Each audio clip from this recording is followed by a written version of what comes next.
오늘 하나님께서 우리에게 주신 말씀은 구약성경 창세기에 있는 말씀입니다.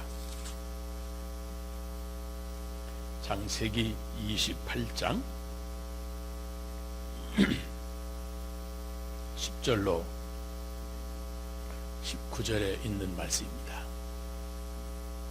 제가 가진 성경으로는 구약성경 40페이지에 있는 말씀입니다. 창세기 28장 10절 말씀부터 19절 말씀까지 다 같이 한번 한 목소리로 함께 봉독하겠습니다. 시작. 브엘세바에서 떠나 하란으로 향하여 가더니 한 곳에 이르러는 해가 진지라. 거기서 유숙하려고 그곳에 한 돌을 가져다가 베개로 삼고 거기 누워 자더니 꿈에 본즉 사닥다리가 땅 위에 서 있는데 그 꼭대기가 하늘에 닿았고 또 본즉 하나님의 사자들이 그 위에서 오르락내리락하고 또 본즉 여호와께서 그 위에서 서서 이르시되 나는 여호와니 너의 조부 아브라함의 하나님이요 이삭의 하나님이라. 네가 누워있는 땅을 내가 너와 네 자손에게 주리니 네 자손이 땅의 티끌같이 되어 네가 서쪽과 동쪽과 북쪽과 남쪽으로 퍼져나갈지며 땅의 모든 족속이 너와 네 자손으로 말미암아 복을 받으리라. 내가 너와 함께 있어 네가 어디로 가든지 너를 지키며 너를 이끌어 이 땅으로 돌아오게 할지라. 내가 네게 허락한 것을 다 이루기까지 너를 떠나지 아니하리라 하신지라. 야곱이 잠이 깨어 이르되 여호와께서 과연 여기 계시거늘 내가 알지 못하였도다. 이에 두려워하여 이르되 두렵도다. 이곳이 어슨 아닌 하나님의 집이요 이는 하늘의 문이로다 하고 야곱이 아침에 일찍이 일어나 베개로 삼았던 돌을 가져다가 기둥으로 세우고 그 위에 기름을 붓고 그곳 이름을 베델이라 하였더라. 이 성의 이름은 루스더라. 아멘. 우리 교회는 요즘 새벽 기도회 때마다 아침마다 성경을 한 장씩을 꼭 읽어봅니다. 얼마 전에 신약 요한계시록 끝장까지 다 끝내고 다시 구약성경 창세기로 돌아왔습니다. 그렇게 여러 번 성경을 읽지만 매번 읽을 때마다 새로운 깨달음을 주시는 하나님이 참 감사합니다.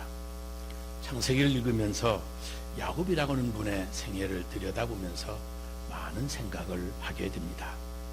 그렇게 복받기를 원했던 야곱, 복받는 일이라면 수단과 방법을 가리지 않고 형이고 아버지고 심지어 외삼촌까지 속여가면서 복을 받으려고 했던 야곱. 그런데 그런 야곱도 복을 주시는 하나님, 그 여러 가지 생각을 할 때가 많았습니다. 여러분, 그런데 우리 인간을 참 비참하게 만드는 게 뭔지 아십니까? 첫째는 복이 무엇인지를 모르고 산다고 하는 겁니다. 복이 무엇인지를 모르는 사람이, 그런 사람이 복을 추구하고 복을 찾으면 복을 찾아내겠습니까? 행복이 무엇인지 모르면서 행복하기를 바라니 그런 사람이 행복하겠습니까? 복이라고 하는 것 소유도 아니고 지식도 아니고 건강도 아닙니다. 더구나 명예는 그리고 권세는 더더욱 아닙니다. 그런데 그런 것들이 복인 줄로 착각을 하고 사는 사람들이 많이 있습니다. 여러분, 타고 다니는 차를 한번 생각해 보세요. 그래, 고급 차를 타고 다닌다고 내가 고급스러워지는 겁니까? 크고 큰 웅장한 집에 산다고 내가 위대한 사람이 되는 겁니까? 그렇지 않습니다. 결코 그렇지 않습니다. 그리고 둘째는 인간을 비참하게 만드는 것 또 하나가 있습니다. 복을 받을 그릇도 없으면서 복을 원하고 있다고 하는 사실입니다. 복을 받을 만한 마음씨, 복 받을 만한 성품, 그 인격이 먼저 되어야 합니다. 사람이 복 받을 만한 사람, 그런 그릇이 되고야 복을 받을 터인데 우리 같은 사람이 보기에도 그런 사람 복 받을 수 없고 아니 그 마음씨 가지고는 안 되겠다 싶은데 아니 있던 복도 다 달아나겠는데 그저 복만 받겠다고 그러면 그것이 얼마나 비참한 모습이겠습니까? 그리고 셋째는 이보다 더 비극적인 것이 하나 있습니다. 이미 복을 받았습니다. 아니 넘치게 복을 받았는데도 불구하고 복을 복으로 깨닫지 못하고 더 복을 달라고 구하는 경우입니다. 보세요. 사람들 뒤늦게 그걸 깨닫고 늘 이렇게 말을 합니다. 그때가 좋았지. 그때가 참 행복했었지. 그런데 항상 지금은 불안하고 미래를 생각할 때마다 항상 암담하고 또 이렇게 생각하는 사람이 생각해보면 제일 비참한 것입니다.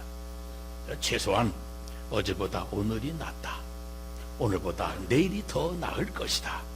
이런 생각을 하면서 살아야 되는데 사람들이 가만히 보세요. 거꾸로 생각을 합니다. 그저 그때가 좋았었다. 그때가 좋았었다. 그러나 여러분 다 지나간 때입니다. 그런데 그때 그 시간에는 그걸 불행했었다고 생각했다는 겁니다. 그리고는 이제 와서 오늘에 와서야 그때가 좋았었다고 생각하는 사람. 이미 복을 받았는데 그리고 복받아 잘 살고 있는데 자기가 복되게 살고 있다고 하는 것을 모르고 사는 사람. 그리고 더 나아가서 자기가 불행하다고까지 자기 자신의 삶을 저주하며 사는 사람. 이런 사람이 생각해보면 구제불능입니다. 그렇지 않습니까? 복 받았음에도 저주받았다고 생각하고 살고 있으니 이건 구제불능인 겁니다. 그러므로 우리는 생각을 해보면 한평생 이 복이라고 하는 것에 대해서 이것을 배우면서 인생을 살아갑니다. 첫째는 복이 무엇인지 그걸 배우며 살아갑니다. 그렇지 않습니까? 그것도 죽을 때까지 복이 무엇인지를 배우며 살게 됩니다. 보세요. 우리 한국 사람들 보면 자기 자식이면 그저 꾹뻑합니다. 그래서 자식을 위해서 평생을 그렇게 희생하면서 삽니다. 그러다가 늙은 다음 나 혼자 덜령 늙은 몸으로 누워있으면 그때서야 인생 말짱 헛것이구나 후회하는 사람이 많습니다. 그런데 여러분 사실 그럴 줄 몰랐습니까? 자식에게 효도를 기대하고 자식에게 잘 대해주었습니까? 그렇지 않습니다. 다 알고 살았음에도 똑같은 패턴으로 인생을 삽니다. 이게 얼마나 어리석고 바보 같은 생각입니까? 우리는 평생 복이 진짜 복이 무엇인지를 배우며 살게 됩니다. 둘째는 복된 자로 내가 양육되고 다듬어져 가고 있다고 하는 사실을 알게 됩니다. 여러분 그것이 하나님의 커리큘럼입니다. 이런 일도 당하고 저런 일도 겪으면서 그러면서 이것이 복이구나. 복이 무엇인지를 깨우게 됩니다. 그리고 그렇게 여러 일을 겪어가면서 그 인격이 그렇게 다듬어져 갑니다. 결국 그렇게 복받을 만한 사람으로 복받을 만한 마음씨로 다듬어져 가고 고쳐져 가는 겁니다. 그런 인격으로 커가는 겁니다. 그리고 나서 비로소 하나님은 그에게 복을 주시는 겁니다. 예를 들어서 보세요. 사람들이 돈을 축복이라고 생각을 합니다. 그렇지 않습니까? 돈, 부귀 영화를 달라고 그렇게 몸부림을 치지만 정말로 하나님이 기뻐하시는 자에게는 그걸 그렇게 쉽게 주시지 않습니다. 어떤 때는 오히려 있던 것도 하나님이 빼앗아 가시기도 합니다. 그런 후에 복이 무엇인지를 그가 제대로 안 다음에 그에게 복을 주시는 겁니다. 돈이 얼마나 귀하다고 하는 걸 알게 된 다음에 그리고 돈 쓰는 법을 잘 알게 한 다음에 그에게 돈을 주시는 겁니다. 여러분 돈을 쓸 줄 모르는 자에게 돈을 주면 그건 돈이지 복이 아닙니다. 어린아이들에게 칼을 주는 거와 마찬가지입니다. 칼을 쓸 줄 모르는 어린아기에게 칼을 돌려주면 여러분 어떻게 되겠습니까? 칼을 주었다가도 빨리 빼앗습니다. 왜요? 그게 복이 아니기 때문에 그렇습니다. 오늘 성경에 보면 이 야곱이라고 하는 사람, 이 사람은 좌우간 복받기 위해서라면 그저 수단과 방법을 가리지 않았습니다. 여러분 잘 아시지 않습니까? 형님을 속이고 아버지를 속이고 교묘하게, 그것도 어머니하고 합작을 해서 썩고 속이던 끝에 마침내 그 복을 받아냅니다. 그런데 보세요. 복을 받았다고는 하는데 이게 웬일입니까? 형님이 동생을 죽이겠다고 야단입니다. 형님과의 좋은 관계가 깨집니다. 아버지를 속인 죄가 마음속에 계속 남습니다. 형을 농간했습니다. 그래서 그만 그 가족과 더불어 한 집에 살 수 없는 신세가 됩니다. 언제 죽을지 모르겠다고 하는 겁니다. 그때 어머니가 말을 합니다. 얘야, 그러지를 말고 멀리 하란에가 있는 외갓집에 가서 견뎌라. 얼마 동안 거기 가서 지내다가 형의 분노가 다 풀어진 다음에 천천히 집으로 돌아오도록 해라. 그래서 홀로 집을 떠나서 그 먼 길을 떠나게 됩니다. 그야말로 막막한 길을 걸어서 갑니다. 여러분 혼자서, 그것도 걸어서 외로운 길을 가본 적이 있습니까? 정말 답답합니다. 동서남북도 모르는데 이대로 가면 되겠나 하고 그저 마냥 걸어가는 겁니다. 그러다가 해가 집니다. 배도 고픕니다. 그쯤 되니까 이제 자기 자신의 신세, 자기 자신의 모습을 돌아다보면서 참 처량한 인생이구나 생각을 합니다. 게다가 날이 어두워집니다. 밤하늘에 별이 한두 개 보이기 시작합니다. 그래서 야곱이 황량한 광야를 걸어가다가 홀로 돌을 벽에 삼고 자리에 눕게 됩니다. 여러분, 이 광야는 무섭습니다. 이 광야라고 하는 것, 낮에는 사람들이 다니지만 밤에는 짐승들이 다니는 법입니다. 아시는 대로 맹수들은 주로 밤에 식사를 합니다. 이제 맹수 같은 짐승들이 나와서 소리를 지를 판입니다. 어느 분이 탄자니아에 갔을 때 그 광야라고 하는 것을 이렇게 경험했다고 그럽니다. 광야에서 하룻밤을 자는데 조그만 천막을 쳐놓고 그 안에 조그만 침대를 놓고는 그런 방에서 잠을 잡니다. 거기서 잠을 잘 때는 그 텐트 밖에 원주민이 창을 들고 서 있게 한답니다.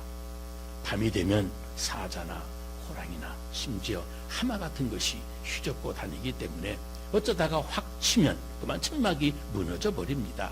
그래서 사람을 밖에 세워놓고서야 잠을 자게 되는 겁니다. 그 밤에 맹수들의 소리를 들으면서 하룻밤 자는데 그 텐트 안에 방 하룻밤에 250불이랍니다. 그 광야에서 하룻밤 자는 경험, 이것을 소위 사파리라고 말을 합니다.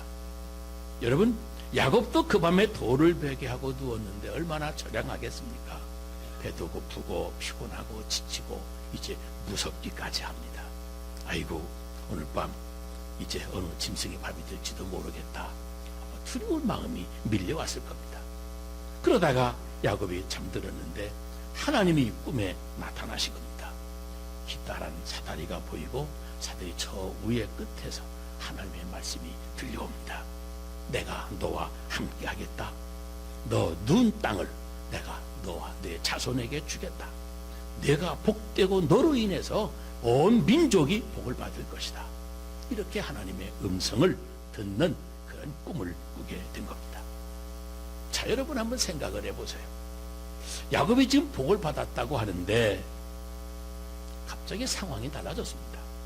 가정, 고향을 떠나야 했습니다. 그런데 야곱이 받은 복이라고 하는 게 무엇이겠습니까? 지금 야곱은 땅도 없습니다. 집도 없습니다. 그 사랑하던 아늑한 가정도 없습니다. 그렇다면 여러분, 야곱이 지금 생각할 수 있는 받았다고 하는 복이 무엇이겠습니까? 오직 하나밖에 없습니다. 바로 그에게 복을 말씀하시는 하나님, 그 하나님의 음성이 들린다고 하는 사실입니다. 그것이 바로 복이었습니다. 내가 너와 함께 한다는 이 하나님의 음성을 들은 겁니다. 그대로 그가 가는 길에 그 음성대로 하나님이 함께 하셨습니다. 그가 손으로 하는 모든 사업에 하나님이 함께 해주셨습니다. 그래서 마지막에 라반이 이렇게 말하지 않습니까? 하나님이 너에게 복을 주셔서 내가 하는 일마다 복된 것을 내가 아노라 그랬습니다. 자기도 알고 다른 사람이 알 만큼 그가 복을 받고 있다고 하는 것이 된 것입니다. 이게 얼마나 중요한 얘기입니까? 이게 듀크 대학의 교수였던 존 워터포드라고 하는 분이 그 Bring Up the Children in the Christian Faith라고 하는 책을 썼습니다. 그게 신앙의 성장 과정을 이렇게 설명을 합니다. 한 사람이 예수를 믿어 신앙이 생기면 신앙이 성장하는데 처음에는 귀속적인 신앙, affiliate faith, 이 귀속적인 신앙으로 신앙이 시작을 한답니다. 우리가 어렸을 때 내가 신앙을 내 스스로 가지는 것이 아니지 않습니까? 누구나 다 어렸을 때 부모님을 따라서 신앙생활을 시작하는 겁니다. 부모님이 기도하고 식사하니까 우리도 기도하고 식사하고, 부모님이 손목에 이끌려서 성경도 함께 읽고, 부모님이 교회 가자고 하니까 그 손 따라 그 손 붙잡고 교회 따라가고. 여러분 그러지 않습니까? 그래 우리 신앙은 맨 처음에는 누군가로부터 끌려가고 배우는 그런 귀속적인 순간이 누구에게나 있는 겁니다. 그런가 하면 그 다음에는 탐부정 신앙입니다. 이 searching faith라고 하죠. 내 스스로 생각하고 내가 스스로 판단해 보는 겁니다.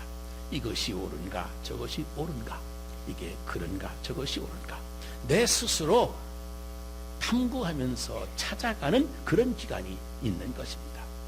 그리고 그 다음에 비로소 성숙한 신앙, mature faith가 도달하게 되어지는 겁니다. 많은 신앙생활의 경험을 해가면서 내가 어느 때에 가서는 스스로 깨닫게 되는 겁니다. 다시 누가 가르쳐주지 않아도, 누가 나를 이끌어주지 않아도 내 스스로 판단하고 스스로 판단을 결정을 내리는 신앙이 있는 것이죠. 누가 나를 가르쳐주고 이끌어주기만 바라는 그런 귀속적인 신앙, 그런 유치한 신앙에 영원히 머물러 있어서는 안 된다고 하는 겁니다. 보세요. 내가 병들었을 때 이 병 고쳐달라고만 하는 그런 유치한 신앙에 매이는 것이 아니고, 이 병을 통해서 하나님이 나에게 무슨 말씀을 하고 계시는 것인가, 그 말씀을 스스로 생각하고 그 음성을 들을 수 있는 경지가 있는 것입니다. 사실 우리가 많은 시련을 당하지만, 시련을 당하면서 우리는 그동안 생각하지 못했던 것을 비로소 생각하고 깨닫게 됩니다. 전에 느끼지 못했던 것을 느끼게 하고, 심지어 전에 끊지 못했던 것도 끊게 합니다. 그것이 바로 시련이 우리에게 주는 교육입니다. 우리는 늘 일상적인 생활 속에 스스로 타성화되어 가지만, 한 번씩 질병에 걸리거나 어려운 사건에 휘말리면 누구나 한 번쯤은 죽음을 생각하게 됩니다. 도대체 내가 이렇게 어떻게 될 것인가, 이제 내 인생이 이렇게 끝날 것인가라고 생각도 하게 됩니다. 사실은 단순히 감기에 걸렸다고 하더라도 좀 기도하면서 하나님의 음성에 귀를 기울일 줄 알아야 됩니다. 왜요? 이대로 죽을 수도 있으니까요. 아무것도 아닌 일이지만 일상생활 가운데 나한테 이 일을 통해서, 이 사건을 통해서 하나님이 무엇을 말씀해 주시는지 그 음성에 귀를 기울이며 살아야 됩니다. 하나님의 음성을 들려오는 것, 이것이 바로 축복이거든요. 그래서 다윗 시편에서 이렇게 말을 합니다. 밤마다 내 심장이 나를 교훈하나이다. 밤마다 내 심장이 나를 교훈하시나이다. 여러분 심장 뛰는 소리 들어보셨습니까? 툭툭툭 뛰는 이 소리, 죄송합니다. 그 소리가 언젠가는 끝날 겁니다. 이걸 스스로 생각할 줄 알아야 성숙한 믿음이라고 하는 거예요. 그러므로 어떤 사건이든지 큰일이나 작은 일이나 조용히 그 사건을 통해서 주의 음성을 들을 줄 알아야 되는 겁니다. 오늘 야곱은 돌베개하고 누운 이 광야의 한복판에서 고독하게 추위에 떨면서 돌베개에 누워서 하나님의 음성을 듣습니다. 그리고 하나님 앞에 내가 어떤 존재인가 하는 것을 비로소 깨닫게 됩니다. 야곱이 깨달았습니다. 이 깨달음의 신앙, 지속적으로 깨닫는 과정, 이것이 신앙이 성숙하는 과정이고 성숙한 신앙의 상태인 겁니다. 시간과 공간을 초월해서 야곱은 하나님이 나와 함께 계시다고 하는 사실을 깨달았습니다. 그래서 하나님은 아버지 어머니가 계시는 저 고향에만 계시는 줄로 알았었는데 아니구나, 여기도 계시는구나, 하나님이 여기 광야 여기에도 계시는구나, 이걸 비로소 깨달은 겁니다. 여러분 잘 들으세요. 내가 하나님 앞에 바른 자세로 설 때에만 하나님이 나와 함께 하시는 줄 알았더니 내가 죄를 짓고 내 고향을 떠나서 도망가는 이 죄인의 신세가 되었음에도 불구하고 그런 나와도 하나님이 함께 계시는구나. 여러분, 축복이 뭐겠습니까? 내가 의로워서 복 받는 것, 그건 축복이 아닙니다. 내가 죄인이 받으니까, 내가 죄인인데도 죄인인 내가 복을 받으니까 그게 축복인 것이고, 의가 없는 자가 복을 받으니까 그게 비로소 축복이라고 하는 겁니다. 야곱은 그가 지은 죄로 말할 것 같으면 사실 벌받아 마땅한 사람입니다. 형을 속이고 심지어 자기를 위해 축복기도 하는 주의 종 자기 아버지를 속이고 자기 일삼촌까지 속이고 온갖 사기 다치고 돌아다니던 사람 아니겠습니까? 그것도 하나님 앞에 와서만 복받겠다고 빌고, 그러나 이 떠나는 외로운 야곱과 그 죄인 야곱과 못된 야곱과, 그런데도 하나님이 그와 함께 해주십니다. 그러니까 그것을 복이라고 하는 겁니다. 여러분, 하나님의 사랑은 죄인과도 함께 하십니다. 버려진 자와도 함께 하십니다. 바로 그것이 야곱이 우리에게 주는 교훈인 겁니다.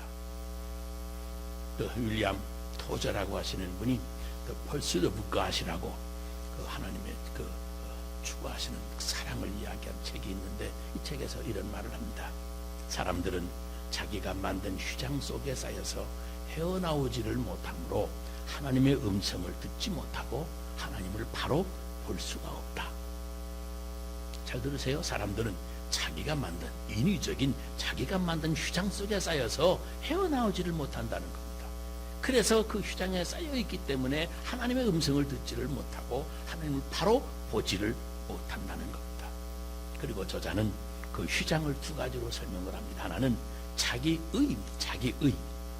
자기 잘못을 인정하지 않으려고 하는 자기의에 빠져 있는 겁니다. 그리고 두 번째는 자기 연민입니다. 말하자면 자기는 뭔가 특별하다고 생각하는 겁니다. 나는 이런 사람이라고 자기의에 빠져 있는 거죠. 자기를 사랑하는 마음이죠. 이 자기 사랑에 빠져 있습니다.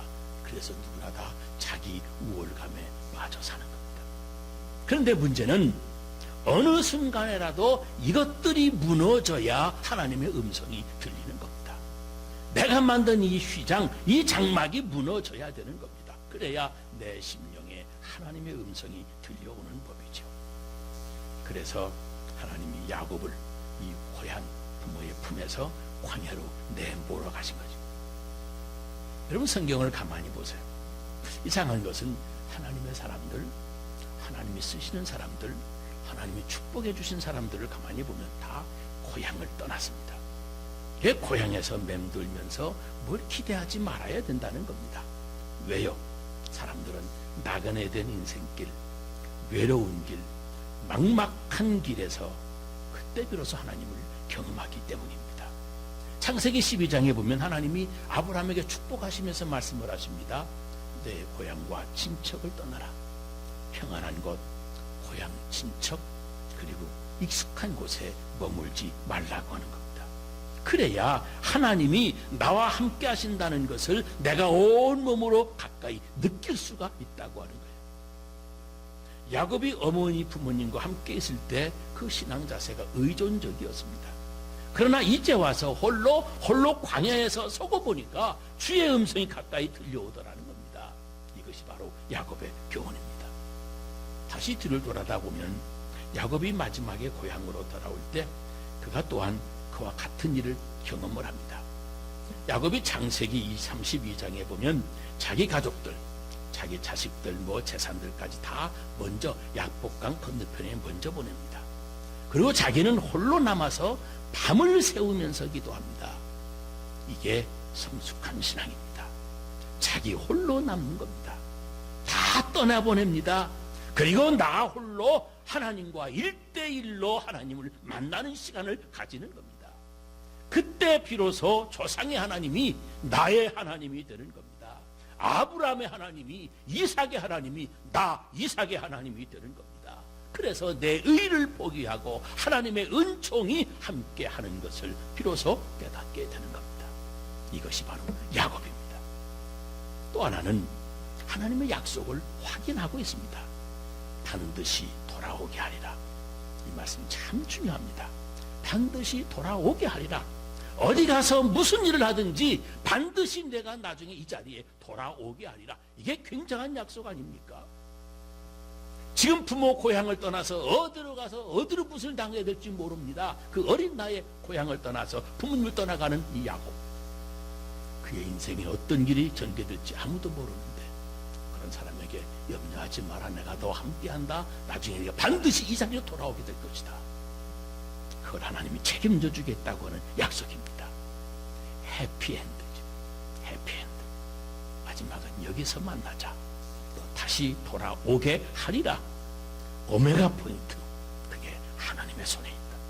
마지막 운명은 내 손에 있다. 반드시 내가 원하는 상태로, 내가 원하는 사람으로, 내가 원하는 그런 하나님의 사람으로 돌아오기를 내가 너를 책임져 주겠다. 내가 너를 이 자리에서 다시 만나 주겠다. 그러시는 겁니다. 말하자면 야곱을 복되신 사람으로 무려 20여 년 동안 하나님이 양육하시고 키워주시고 단련시켜 주신다겠다고 하는 약속입니다. 거기에 하나님이 정해주신 교과 과정, 이 커리큘럼이 있습니다. 계속 이런 일 저런 일을 당하면서 야곱이 그렇게 하나님의 사람으로 키워져 가는 것을 우리가 보게 됩니다. 여러분, 야곱의 입장에서 한번 생각을 해보세요. 하나님은 멀리 고향에 계시는 자기 부모님과 함께 하시는 하나님이 아니었습니다. 알고 보니, 이제 깨닫고 보니 여기도 함께 하시는 하나님이십니다. 야곱은 내가 의로울 때만, 그럴 때만 함께 하시는 하나님이 아닙니다. 내가 하나님의 품을 떠나서 멀리 멀리 갈 때에도, 아니 내 인생이 잘못되어 갈 때에도, 내 인생이 풀리지 않고 고통과 역경 속에 빠져갈 때에도, 그때에도 나와 함께 하시는 하나님이신 것을 그가 깨달은 겁니다. 내가 형통하는 날에만 하나님이 나와 함께 하시는 것 아닙니다. 실패했을 때에도, 내가 다 잃어버린 그 막막한 그때에도, 바로 그런 순간에도 지금 여기에 나와 함께 하시는 겁니다.